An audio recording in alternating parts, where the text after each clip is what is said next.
Bonjour Église, bon dimanche. J'espère que vous allez bien, je suis tellement content de vous voir. C'est l'été ici et je sais que parfois on a l'impression qu'on a moins de monde parce que tout le monde est en vacances.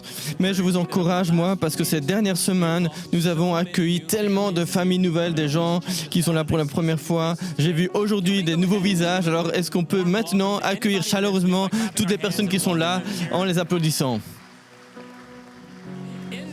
En ce lieu, nous sommes contents de voir des gens passer du temps avec nous parce qu'en ce lieu, nous ne faisons pas des membres, mais nous sommes une famille. Et je voudrais dire quelque chose directement dès le début pour qu'on soit au même diapason. Vous ne devez pas croire tout ce que nous croyons pour appartenir ici. Le pasteur Sean le dit, vous pouvez appartenir ici bien avant de croire les mêmes choses parce que chacun est en chemin. Si vous êtes un croyant, super, génial, on a une parole pour vous. Aujourd'hui, si vous n'êtes pas croyant, si vous n'avez pas encore mis votre foi en Jésus, c'est pas grave. Mon espoir, c'est que à la fin de ce message, le Saint-Esprit vous parlera.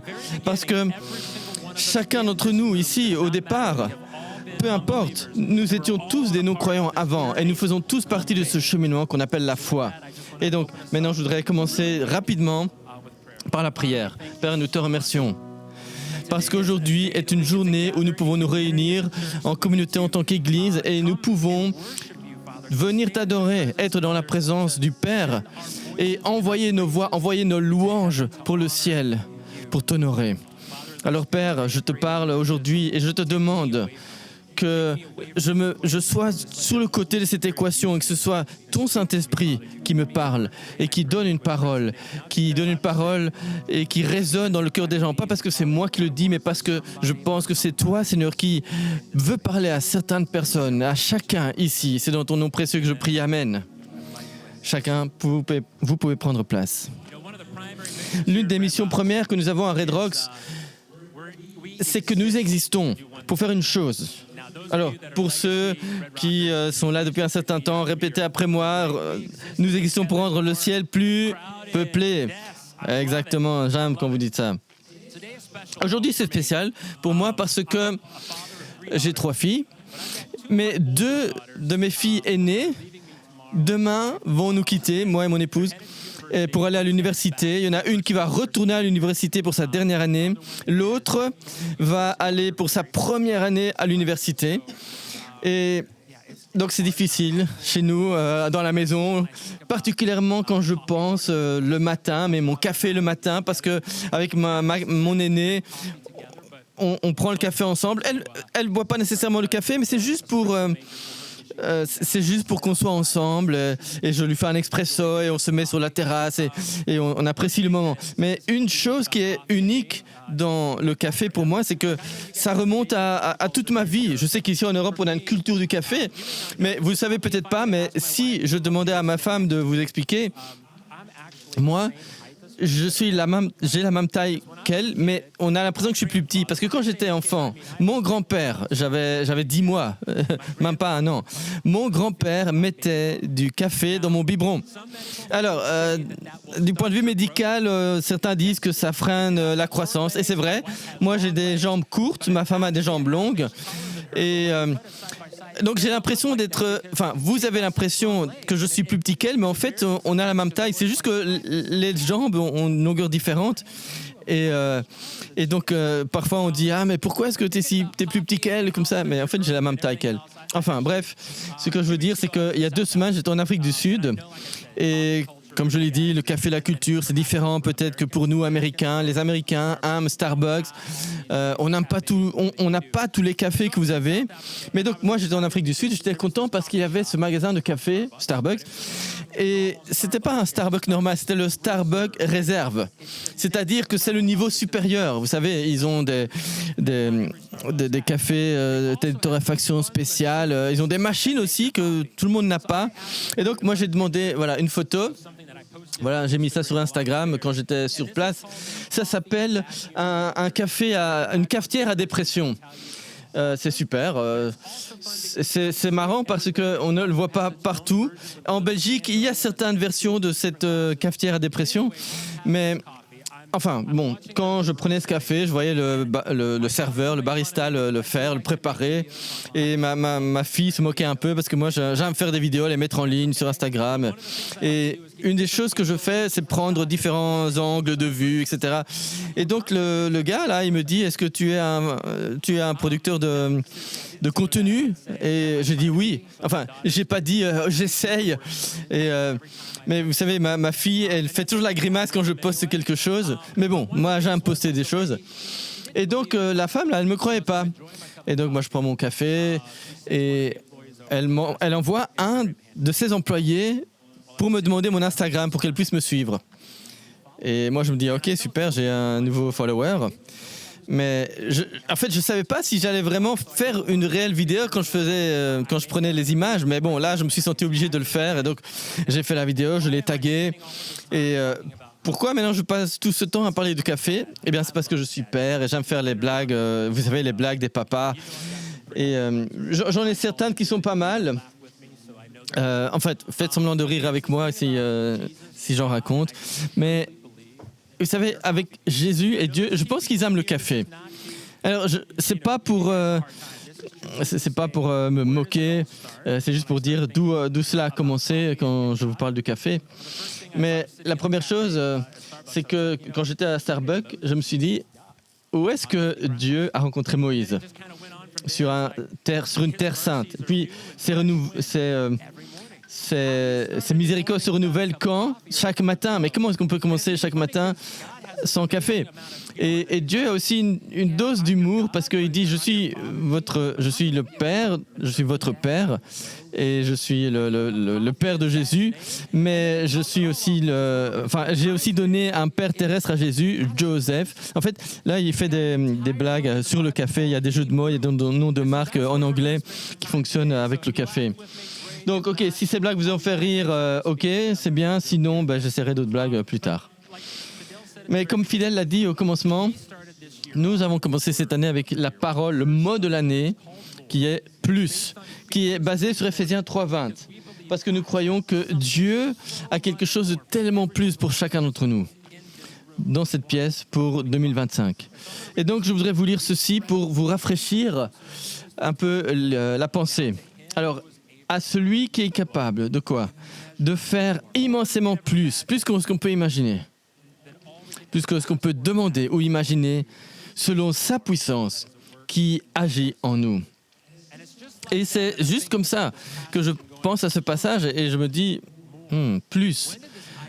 Où est-ce que cette idée, où est-ce que ce concept du plus a commencé? Et pour moi, ça m'a fait penser à avant la venue de Jésus. Il y a 4000 ans d'histoire en attente, d'attente du Messie, d'attente du Sauveur. Et c'est exactement ce qui s'est passé.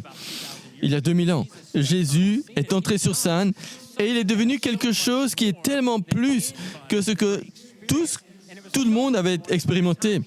Tellement plus que quand il est arrivé, les gens ont eu du mal à comprendre ce qu'il était venu faire. Mais si on revient encore en arrière et qu'on se dit pourquoi est-ce qu'il est venu? Il est venu pour couvrir le péché. Mais il faut comprendre aussi cette histoire qui arrive, l'histoire du péché. Et pourquoi est-ce qu'il est venu pour perfectionner, redresser les choses? Donc, en Genèse, on voit qu'Adam et Ève ont péché. À cause de leur péché, ils se sentent nus, ils se sont couverts avec des feuilles de figuier. Et Dieu a dit, non, ça ne suffit pas. Il y a une seule chose pour couvrir le péché, c'est un sacrifice avec du sang. Alors, il faut une mort, la mort de quelque chose, pour couvrir le péché. Et donc, pour la première fois en Genèse, nous voyons que Dieu a pris des animaux et il les tue, donc il prend leur peau et il couvre la nudité d'Adam et Ève avec la peau de cet animal. C'est la première fois qu'on voit cela. Et puis on continue et on voit Moïse qui écrit la loi, les pratiques religieuses, et donc il disait il faut sacrifier dans un tabernacle. Un tabernacle, c'est une église, c'est un peu une église. Mais c'était divisé en différents espaces, où il y avait des espaces où les gens comme vous et moi pouvaient aller, puis il y avait l'espace où le sacrificateur pouvait aller. Le boulot du sacrificateur, c'était un boulot qu'il faisait chaque jour. C'était sacrifier des animaux, les faire les amenait dans le lieu qu'on appelait le Saint des Saints, et ils pouvaient venir, dans le lieu saint plutôt, ils pouvaient venir et la porter, mais ils faisaient ça jour après jour, du matin jusqu'au soir. Et on voit d'ailleurs ça en Hébreux 10, verset 11. Si vous prenez des notes, donc notez Hébreux 10, 11. Comme Sean dit toujours, ceux qui prennent des notes ont un passe rapide pour entrer au ciel. C'est une blague, hein. Donc 10, 11, Hébreux 10, 11. Le prêtre se tient chaque jour debout pour faire le service et offrir fréquemment les mêmes sacrifices qui ne peuvent jamais enlever les péchés. C'est intéressant parce qu'ils font des sacrifices pour couvrir des péchés, mais jamais ça n'enlève le péché. Ce que ça veut dire, c'est qu'en fin de compte, c'est un apaisement pour Dieu. C'était juste assez pour qu'ils puissent regarder de côté. Et en général, c'était 1 an. Et donc, chaque année, il fallait renouveler ce sacrifice. Et donc, vous aviez cette année-là. Et puis, à la fin de l'année, il fallait refaire le sacrifice. Et puis, chaque année, comme ça. Jusqu'au moment où il y avait le plus qui allait venir, jusqu'au moment où la personne de Jésus allait entrer en scène. Et si on voit le verset suivant, donc après le verset 11, il dit « Mais Christ, après avoir offert un seul sacrifice pour les péchés, s'est assis pour toujours à la droite de Dieu. » Alors, il n'y a pas de comparaison ici. On passe d'un boulot qu'on doit faire chaque jour pour les différentes familles, chaque année, chaque jour, pour couvrir quelque chose dont il est écrit qu'il n'ôte jamais le péché. Mais ici, il est écrit que quand Christ s'est offert une seule fois, pas de manière annuelle, pas une fois tous les 2 ans, non, une seule fois. Après ça, il s'est assis, c'est fini, c'est fait, le boulot est terminé. C'est exactement pourquoi il s'est assis. Qu'est-ce que vous faites quand vous avez terminé le boulot? Vous vous reposez, vous vous asseyez. Il n'y avait rien qui restait à faire parce qu'il est dit que son sacrifice allait couvrir le péché pour tous les temps.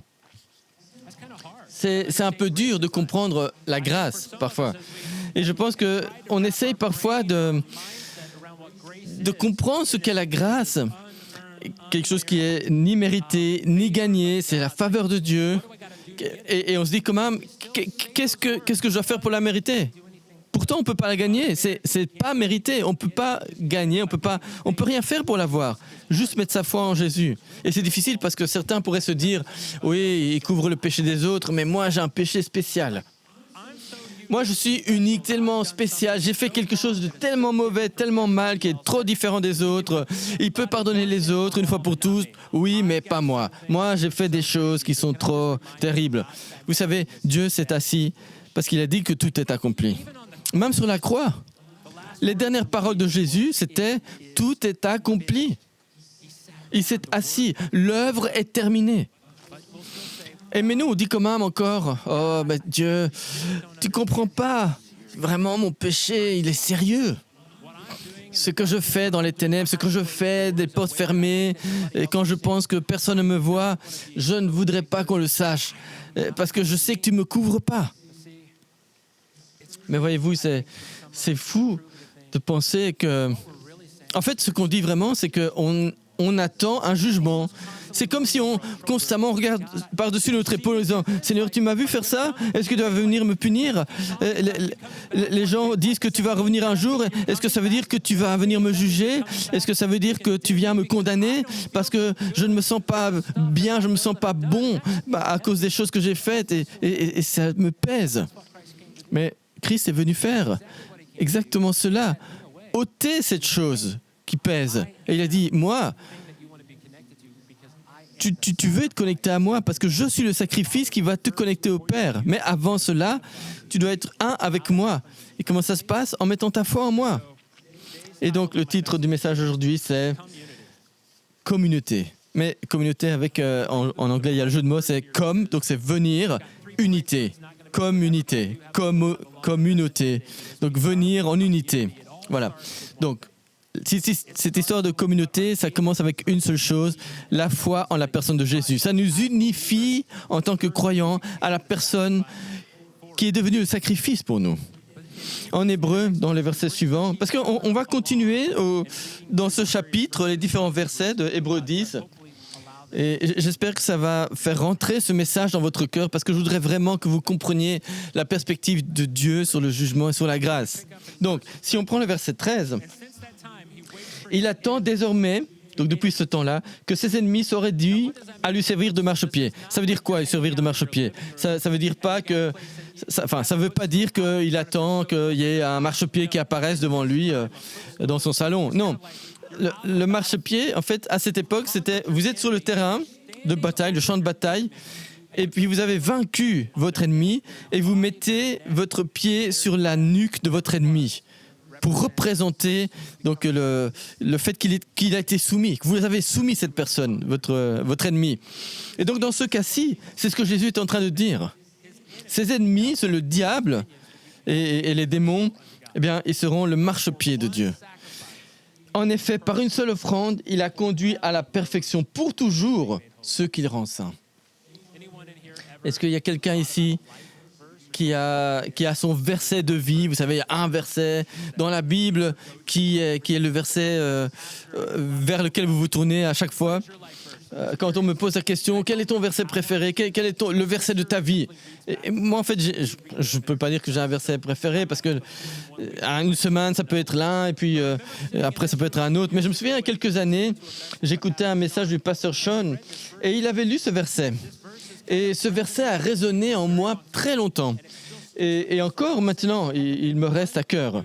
Et donc, je dirais, moi, que mon verset de vie, mon verset préféré, c'est le verset 14. Par une seule offrande, il a conduit à la perfection pour toujours ceux qu'il rend saints. Vous avez saisi ça ?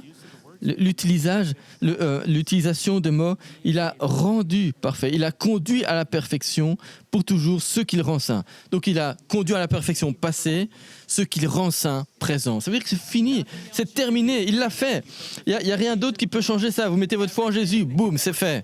Tout ce que vous avez fait de mal, ça ne va pas vous revenir, le jugement est déjà posé, c'est terminé. Ça ne veut pas dire qu'on est parfait. Il y a la sanctification aussi. Parce qu'on a encore toute la vie à vivre. On doit encore dire, ok, j'ai mis ma foi en Jésus, maintenant je dois marcher comme Jésus. Maintenant, je dois traverser la vie, je dois suivre un cheminement de foi. Et ce n'est pas une destination, je vais d'ailleurs répéter. La foi, ce n'est pas une destination, c'est un processus. Et c'est le processus qui nous mène à la destination qui est le ciel. Enfin, pas qui nous mène. Le processus, c'est la foi, et la destination de la foi, c'est le ciel. Alors, quand je disais, il est rendu parfait, ça veut dire que, comme le dit le verset, rendu parfait, ça veut dire que peut-être vous avez fait des choses hier soir ou vendredi soir, mais si vous avez mis votre foi en Jésus, vous ne serez jamais plus pur à ses yeux que vous l'êtes déjà. Qu'est-ce que ça vous fait sentir de savoir que vous ne serez jamais plus pur, à ses yeux que vous ne l'êtes déjà maintenant? Et pourtant, il y en a encore qui disent, mais Ryan, la tentation frappe à ma porte partout où je regarde. Je vois des choses que je ne veux pas voir, et chaque fois que je parle, je dis des choses que je ne veux pas dire. La tentation fait que j'ai l'impression de ne pas être chrétien, et j'ai l'impression que quelque chose ne va pas chez moi. Et vous savez, la première chose qui s'est passée avec Jésus, pour vous dire, quand il a été baptisé, quand le Saint-Esprit est descendu sous la forme d'une colombe, il est allé dans le désert. Pourquoi ? Pour être tenté pendant 40 jours. Et donc, par le fait même que vous traversez des choses que vous appelez un combat, vous marchez en fait dans les traces de Jésus. Il voulait expérimenter ce que vous avez expérimenté, mais aussi il savait ce que vous traversez. Et il déclare encore, tu mets ta foi en moi, tu es parfait. Mais marchons ensemble pour que tu puisses devenir saint, pour que tu puisses être prêt pour le ciel. Mais tu es déjà prêt maintenant, parce que tu es déjà pardonné. Alors, l'autre côté de la médaille, c'est que parfois on ressent de la culpabilité et on ne veut pas porter cela. Alors qu'est-ce que ça fait ? Ça nous donne l'impression qu'on n'est pas digne d'être dans la présence de Dieu. Et pour certaines personnes qui étaient ici mais qui ne sont plus, qui allaient à l'église et qui n'y vont plus parce que le diable leur a dit quelque chose. Tu sais, maintenant, tu n'es pas digne de la présence de Dieu, donc tu ne peux pas aller à l'église. Mais pour vous qui êtes ici et qui vous posez la question, vous êtes au bon endroit. Parce que ici, vous êtes aimés, vous avez de la valeur, vous êtes acceptés pour qui vous êtes, au nom de Jésus. Et on a déjà prié pour vous avant que vous veniez. Et on fait cela, c'est ce que Red Rocks fait. Mais nous avons une mission pour vous, c'est de rendre le ciel plus peuplé. Et il y a aussi 3 choses pour soutenir ça. Connaître Dieu, vivre avec un but. Et lorsqu'on se retrouve dans ce jugement et qu'on sort un peu de cette idée d'être dans la présence de Dieu parce qu'on se sent coupable, ça vous déstabilise de votre mission. Et donc la 3e chose, c'est après vivre avec un but et aller changer le monde. Enfin, après vivre avec un but, c'est d'aller aller changer le monde. Ça, c'est la 3e chose. Donc, verset suivant. Verset 15, 17. C'est ce que le Saint-Esprit nous atteste aussi, car après avoir dit « Voici l'alliance que je ferai avec eux », après ces jours-là, dit le Seigneur, « Je mettrai mes lois dans leur cœur et je les écrirai dans leur esprit. » Et il ajoute « Je ne me souviendrai plus de leurs péchés, ni de leurs fautes. » Moi, j'aime beaucoup le fait qu'il dit qu'il mettra ses lois dans leur cœur, dans nos cœurs. Parce que, vous savez, comme on dit, montre-moi ton trésor et je te dirai où est ton cœur. Où est-ce que tu mets tes actions? Quelles actions poses-tu? Et bien sûr, ce n'est pas les actions qui sauvent, c'est seulement la grâce qui sauve. Mais les voies du Seigneur sont plus élevées, ça veut dire que ses actions sont plus élevées. Ésaïe 55 dit que ses pensées sont plus élevées. Et j'aime que Ésaïe prophétise sur les pensées, sur les voies du cœur. Et donc, et ici encore, il dit « Je mettrai mes lois dans leur cœur et je les écrirai dans leur esprit. » Et la dernière partie, c'est une promesse. C'est la promesse où il dit « Je ne me souviendrai plus de leurs péchés ni de leurs fautes. » L'ennemi essaye de nous empêcher de vivre avec un but. Alors, j'ai déjà vu je vois ici des couples mariés, je vois des personnes, des couples aussi qui sont en train de sortir ensemble et tout, mais une des choses avec le diable, c'est qu'il aime briser, casser les choses. Et donc quand on regarde au mariage, même si on regarde à Adam et Ève, Dieu dit « Je crée l'homme et la femme à notre image ». Donc le mariage est une réflexion, un reflet de l'image de Dieu et de Jésus. Et il est dit plusieurs fois dans la Bible que Dieu c'est l'époux et l'Église c'est l'épouse. Et vous savez, dans un mariage, ce que Dieu a uni, l'homme ne peut pas séparer. Et de la même manière, de manière spirituelle, on est toujours dans la hanté, donc sur la vigne, on est toujours accroché à la vigne tant qu'on reste dans la foi en Jésus. Et donc le diable, lui, il dit, je ne sais pas, briser un mariage peut-être, mais je vais essayer de séparer les époux.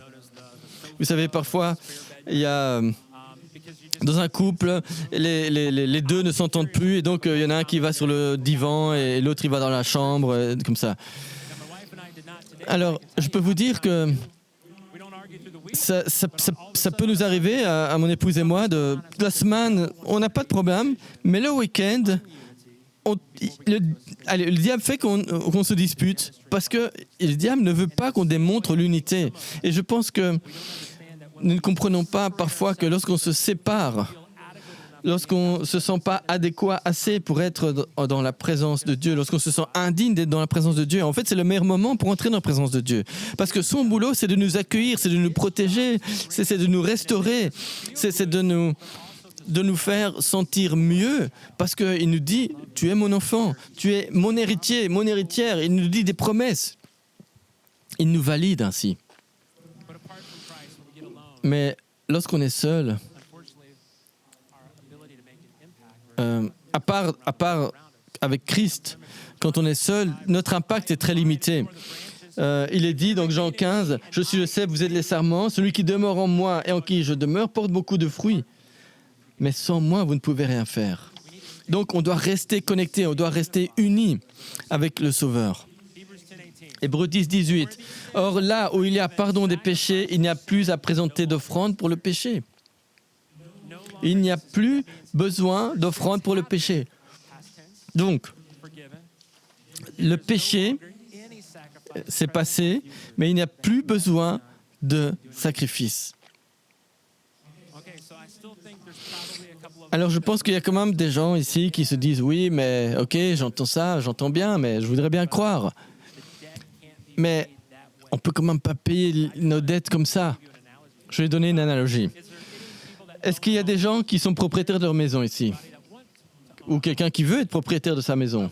Mon épouse et moi, on a eu plusieurs maisons. Enfin, on n'a jamais eu l'acte de propriété en main, mais on a payé pour une maison. Et en général, une hypothèque, c'est 20 ans, 25 ans. C'est 20 ans, ça fait 240 paiements mensuels. Donc imaginez-vous, mois après mois, année après année, vous avez payé, vous êtes au 240e mois, vous avez payé la dernière fois, et vous êtes tellement habitué à faire ce paiement chaque mois, allez, un mois de plus, je vais payer. Oui, la dette a été payée, mais je vais quand même faire encore un virement. Banque, tu m'as bien traité ces derniers 20 ans, allez, voici encore un paiement. Personne ne va faire ça, c'est absurde. Eh bien pourtant, quand il est question de notre foi en Jésus, c'est ce qu'on fait. Je sais, Jésus, ma dette a été payée, mais je vais encore payer. Je dois encore payer quelque chose. Non, non. Pour toujours et à jamais, la dette a été payée. Pas en raison de ce que vous pouvez faire, mais en raison de ce que lui a fait. Et puis d'ailleurs, c'était l'idée de qui, le salut? Vous pensez que c'est nous, on s'est réveillé un jour, on a dit « Ah oui, on doit se sauver. » La race humaine s'est toujours détruite, alors... Non, c'est Dieu qui, dès le départ, lui, il a voulu nous sauver. Et il nous a donné le libre arbitre.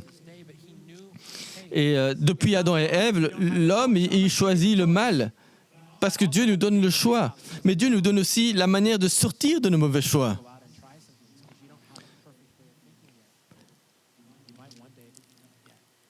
Et ça, c'est une très belle chose parce que ce que ça veut dire, c'est que même si nous attendons un jugement pour le péché, lui, il dit non, c'est déjà payé, c'est terminé.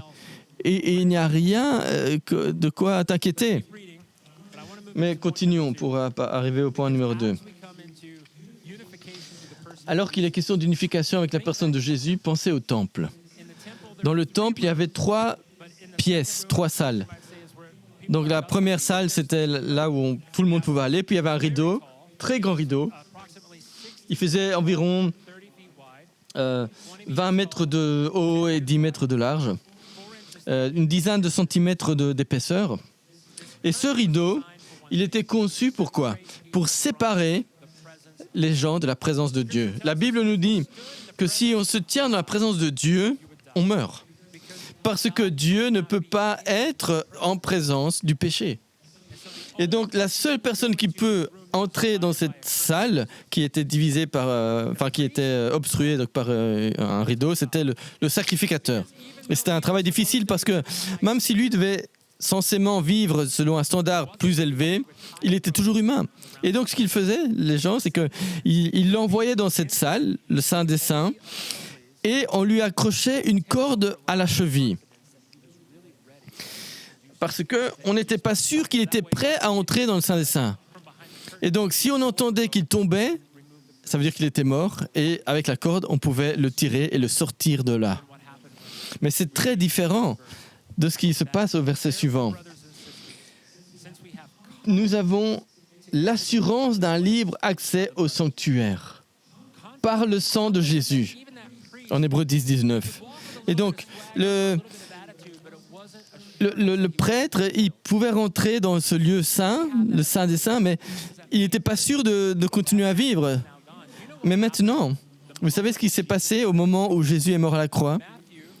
Eh bien, Matthieu 27, 51 nous dit que le moment où il est mort sur la croix, à ce moment-là, ce voile, ce rideau, ce voile, qui faisait 20 mètres sur 10 mètres, il a été déchiré en 2.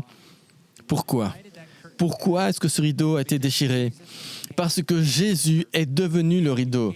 Il est devenu le rideau. Et c'est par le rideau que nous pouvons avoir l'assurance de la présence de Dieu. C'est au travers de ce rideau-là qu'on peut avoir l'assurance de la présence de Dieu. Et donc, en Hébreux 10, 20, on voit cela aussi. cette nouvelle route vivante, il l'a inaugurée pour nous au travers du voile, c'est-à-dire de son propre corps. Pourquoi c'est important pour nous? Parce que Jésus est devenu le sacrifice parfait. Il a pris la place de ce rideau. Et pour la toute première fois, vous savez, avant, il fallait quelqu'un, il fallait quelque chose, il fallait un sacrificateur, il fallait qu'il passe le rideau pour rencontrer Dieu à votre place. Mais Jésus, il a dit non. Maintenant, c'est moi le sacrificateur, le souverain sacrificateur qui vais contacter le Père pour vous. Et ça, c'est une bonne nouvelle parce que ça nous permet de dire que je peux approcher le trône de grâce sans penser que je ne suis pas digne, sans me dire « Ah, je ne suis pas assez bon, je dois encore travailler sur des choses. » Oui, c'est vrai, on doit toujours travailler sur notre vie. Mais pendant que ce processus est en cours, nous sommes aux yeux de Dieu déjà parfaits. Alors, ça ne veut pas dire qu'on peut continuer à pécher. C'est pas la carte sortie de prison comme au Monopoly, là, pour dire vous pouvez pécher comme vous voulez. Non, c'est pas ça que je dis. La grâce couvre le péché, c'est vrai. Mais une fois qu'on a mis notre foi en Jésus, la Bible dit qu'on connaît les disciples de Jésus par leurs fruits. Ça veut dire qu'on va vivre différemment. On ne sera pas parfait. Même Paul a dit, pourquoi est-ce que je fais les choses que je ne veux pas faire? Pourquoi est-ce que je n'arrive pas à faire les choses que je veux faire? Même le plus grand auteur de la Bible avait des luttes profondes. Et nous-mêmes aussi, on a la même chose. Donc je ne dis pas que vous pouvez continuer à pécher. Mais ce que je dis, bibliquement, confessez et puis avancez. Arrangez les choses, confessez, repentez-vous, ça veut dire vous détournez, et puis avancez. Dieu ne veut pas que vous restiez en train de pécher et à penser voilà ce que j'ai fait, voilà ce que j'ai fait. Il y a une seule personne qui peut bénéficier de cela, quand vous faites cela, c'est l'ennemi, c'est pas vous. Et ça c'est dur parce que parfois quand on pense au pardon du point de vue humain, par exemple, si vous pensez à quelque chose, à quelqu'un qui vous a fait du mal, qui vraiment vous a fait du mal, que ça vous a énervé, vous dites « Ok, je vais lui pardonner, mais je ne vais pas oublier. » Je ne vais pas oublier. Pourquoi? Parce que ce qu'on veut dire en fait, c'est « Je veux me protéger d'être blessé à nouveau. » Et donc je vais remettre un rideau entre nous deux. Même si j'ai dit « Ok, j'ai pardonné », on laisse le rideau.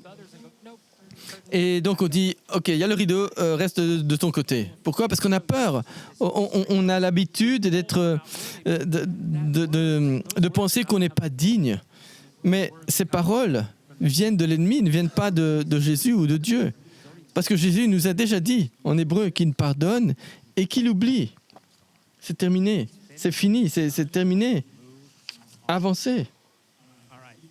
Continuons la lecture. Et revenons à Hébreux 4, juste quelques chapitres précédents. Parce que si on veut parler de cette idée de l'assurance, je voudrais vous dire que c'est biblique, c'est dans la Bible qu'il est dit qu'on peut entrer dans la présence de Dieu avec une pleine assurance. Jésus est allé au ciel, après sa mort, sa résurrection, il est assis à la droite du Père, c'est-à-dire à la place d'honneur, et en plus de cela, il nous attire dans sa direction. Et donc lorsque nous prions, nous entrons aussi bien spirituellement que physiquement. En fait, on peut entrer aussi bien physiquement que spirituellement que physiquement, en sa présence. Et c'est le verset 14 à 16. Ainsi, puisque nous avons un souverain grand prêtre qui a traversé le ciel, Jésus, le Fils de Dieu, restons fermement attachés à la foi que nous professons. En effet, nous n'avons pas un grand prêtre incapable de compatir à nos faiblesses. Au contraire, il a été tenté en tout point comme nous, mais sans commettre de péché. Approchons-nous donc avec assurance du trône de la grâce afin d'obtenir compassion et de trouver grâce pour être secourus au bon moment. Vous savez, pour ceux qui ont entendu ce message la toute première fois, c'était inhabituel, c'était tellement radicalement différent, c'était une chose qu'ils ne pouvaient pas imaginer. Illustration, comment ça fonctionne? Moi j'ai 3 filles, vous savez. Elles sont plus âgées maintenant, mais avant elles étaient plus petites. Et mon épouse et moi, dans notre première maison, avec la plus petite, elles voulaient être dans la maison, dans la présence de leur père. Et elles appelaient, elles disaient « Papa, papa, papa ». Et puis moi, peut-être j'étais devant la télé, ou bien alors j'étais en train de travailler dans le garage, ou alors je faisais quelque chose dans le jardin. Peu importe.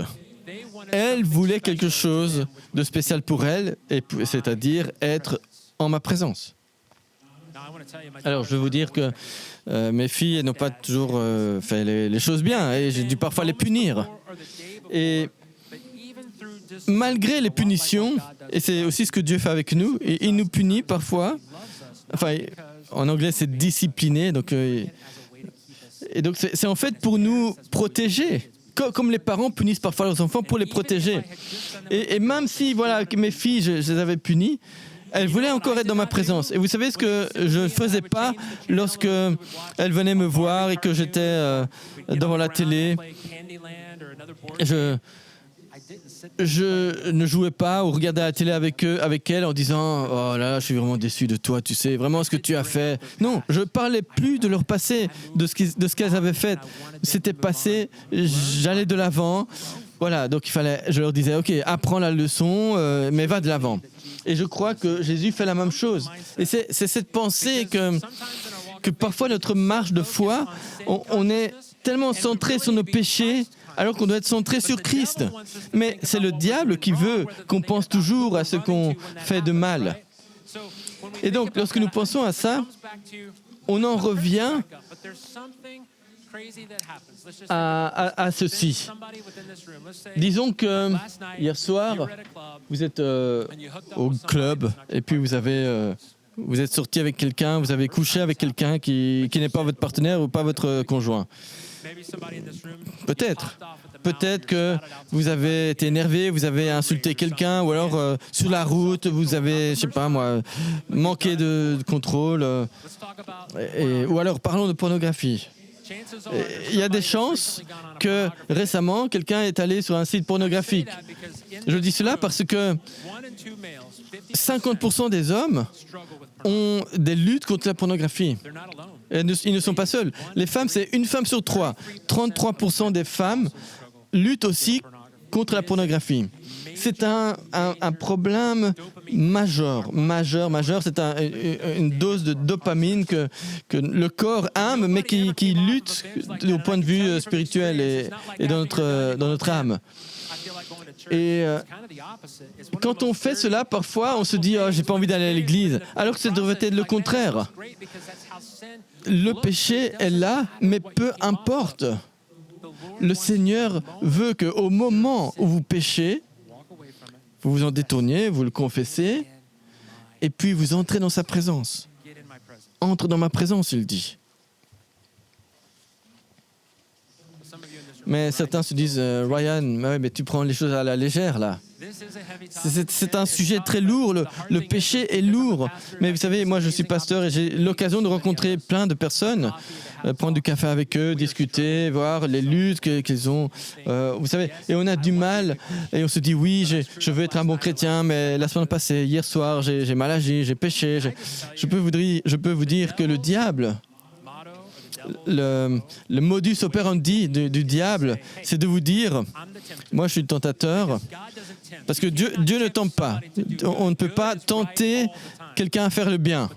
Mais le diable utilise le mensonge pour vous faire croire que telle chose sera mieux que ce que vous avez déjà. Donc il vous attire dans son piège et il vous demande de mordre dedans. Et puis vous mordez dedans et puis il vous accuse. Et il dit, ah voilà, tu es mauvais, regarde ce que tu as fait. Tu n'aurais pas dû le faire. Oh, Dieu ne va plus t'aimer maintenant. Et toi, tu n'aimes pas Dieu puisque tu recommences avec ce même péché. Allez, Dieu ne veut pas être dans ta présence. Tu es horrible, tu fais des choses mal.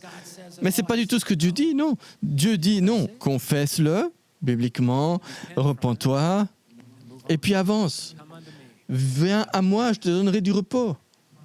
Je te promets, je vous promets que le Seigneur est quelque chose d'extraordinaire pour vous. Au lieu d'utiliser ces moments pour être vaincu, utilisez ces moments pour venir à lui avec assurance, en sachant qu'il vous accueille. Ok, on continue la lecture. Et on arrive au troisième point, pour trouver notre unité en Christ. Être unis avec Jésus. Le troisième point, c'est la croix avec Jésus. En fait, il est devenu le rideau et on est unis à Dieu. On peut entrer dans le Saint des Saints, sachant qu'on est parfait, mais on ne peut pas entrer seul dans ce lieu-là. Et on n'est pas fait pour entrer seul là. C'est dans la communauté qu'on peut entrer. Et je vais continuer la lecture ici de Hébreux. Et il est question du fait que chaque semaine, on vient à l'église. Mais la communauté, c'est bien plus qu'une fois par semaine. Donc, lecture. Veillons les uns sur les autres pour nous inciter à l'amour et à des belles œuvres. N'abandonnons pas notre assemblée comme certains en ont l'habitude, mais encourageons-nous mutuellement. Et puis, faites cela d'autant plus que vous voyez s'approcher le jour.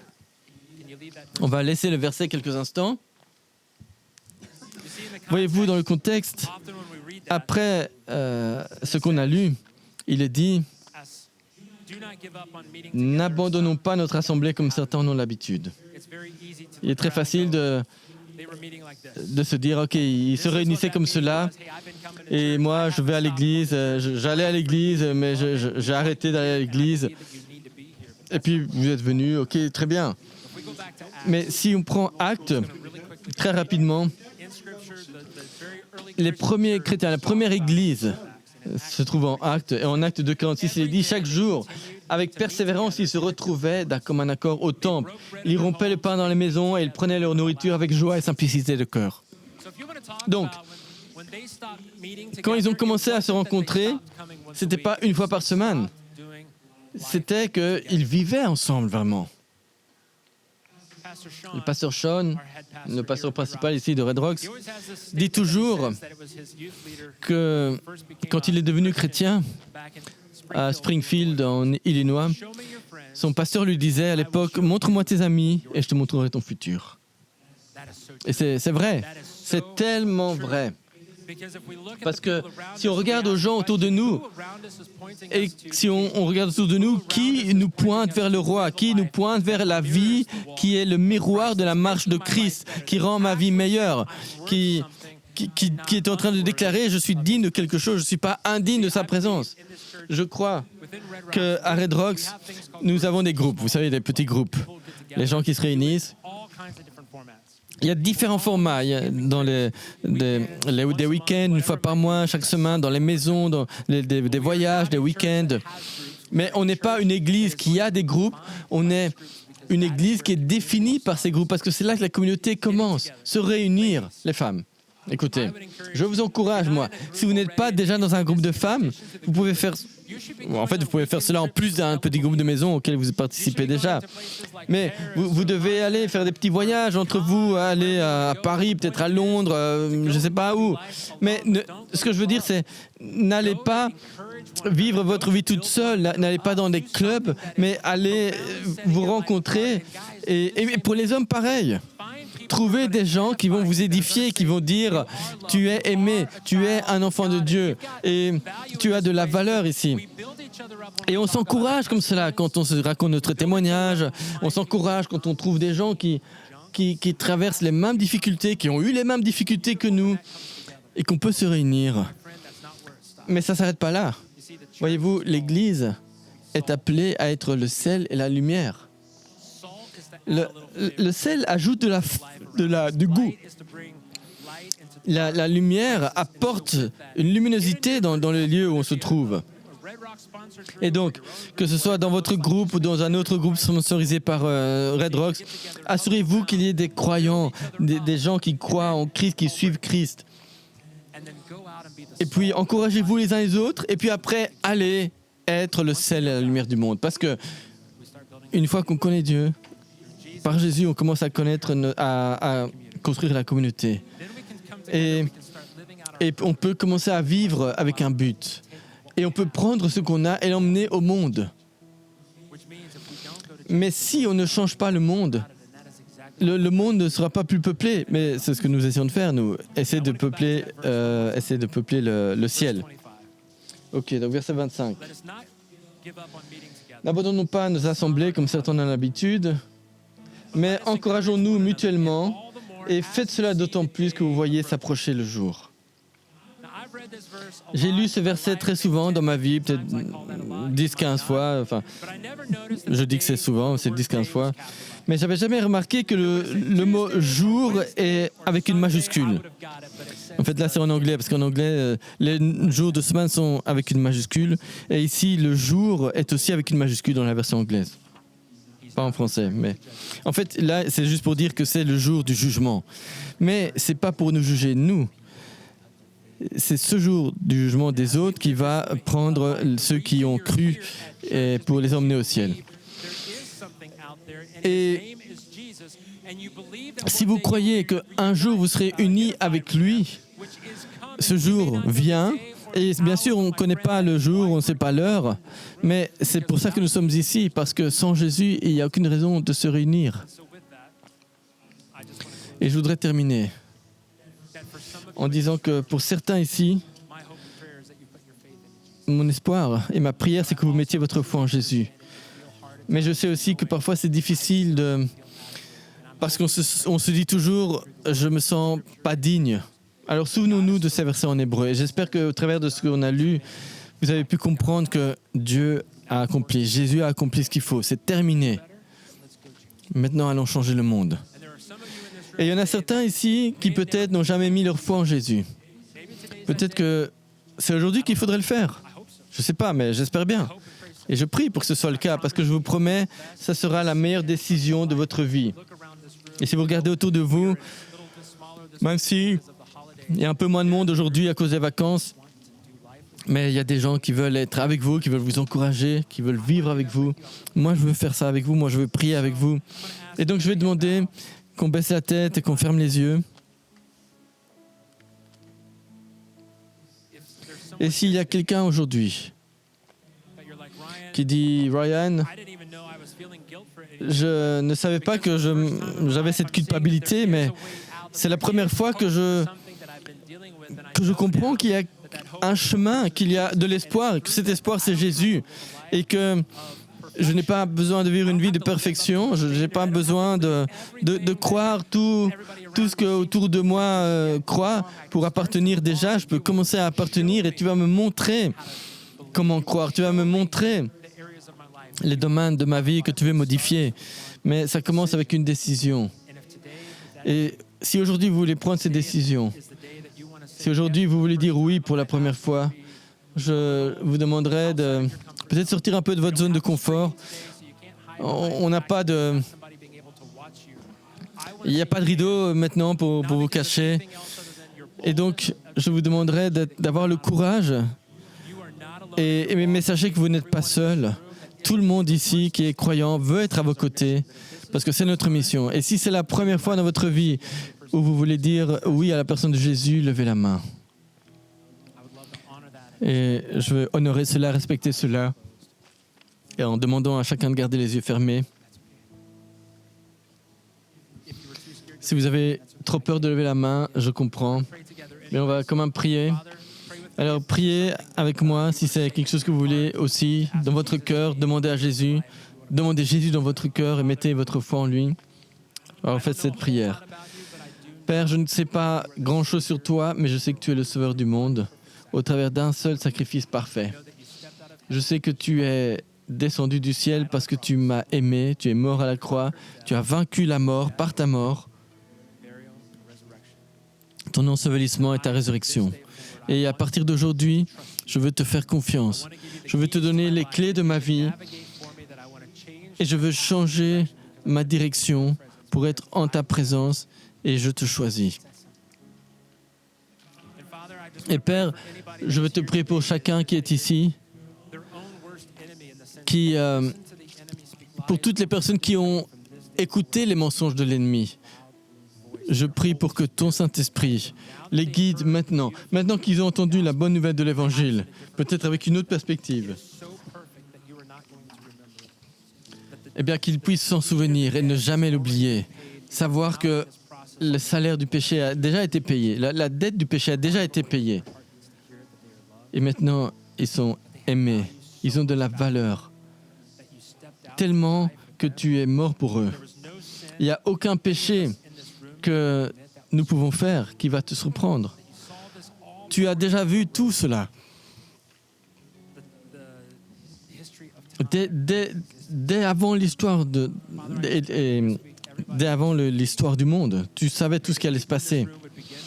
Et je prie pour que chaque personne ici puisse trouver des personnes avec qui ils pourront partager leur vie, avec qui ils pourront échanger passer du temps ensemble et passer du temps avec toi et te connaître et comprendre le but que tu as pour eux. Et qu'en résultat de cela, ils pourront changer le monde. Et qu'ils puissent voir tout le plus que tu as pour eux.